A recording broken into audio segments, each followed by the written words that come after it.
પ્રિય વૈષ્ણવો, શ્રી યમુનાજી એ કેવળ તીર્થ નથી, એ તો નિધિ દેનહારા છે, જેમણે ભક્તોને શ્રીનાથજી આપ્યા છે. જ્યાં યમુનાજી વિનંતી કરે ને ત્યાં શ્રી ઠાકોરજી પધારતા થાય છે. એટલે જ્યાં યમુનાજી રહે ત્યાં શ્રી ઠાકોરજી પણ હોય. દુઃખ દ્વંદ્વને હરનારા, ભક્તની ઈચ્છા પૂર્ણ કરનારા શ્રી યમુનાજી છે. લૌકિક હોય કે અલૌકિક, યમુનાજી તો બધું આપનારા છે.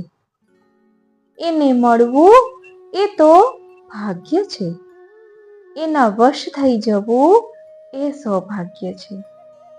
શ્રી ઠાકોરજી સાથે વાતો કરવી એ તો દિવ્ય સૌભાગ્ય છે. જેના ભાવમાં ભાવ છે, જેના પદોમાં પાવનતા છે, એવો પાવન પ્રવાહ છે શ્રી યમુનાજીનો. તો ચાલો ભીની આંખો અને ભીંજાયેલું મન લઈને શ્રી યમુના સ્નાન કરીએ. પદોની પવિત્રતામાં શ્રી યમુના પાન કરીએ. આવા વધુ પદ અને ભાવ માટે સંકળાયેલા રહો મન આતુરી પરિવાર સાથે. કારણ કે ધન્ય શ્રી યમુને નિધિ દેનહારી.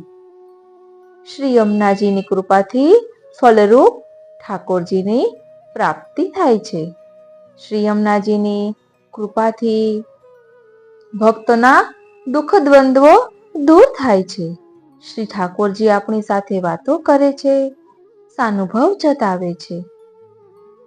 તો ચાલો શ્રી યમુના સ્નાન અને પાન પદો દ્વારા કરીએ. શ્રી યમુનાજીનો સ્પર્શ હૃદયમાં અનુભવ કરીએ. શ્રી યમુનાજીમાં આપણે નવા જ રૂપમાં સ્નાન પાન કરીએ કે જ્યાં શ્રી યમુનાજીના ગુણોના પ્રવાહમાં ભીંજાઈ જવાનું થાય, જ્યાં શબ્દો પણ રસરૂપ બની જાય અને ભક્તિનો અનુભવ થાય. શ્રી યમુનાજીનો સ્પર્શ બની હૃદયમાં વહી જાય.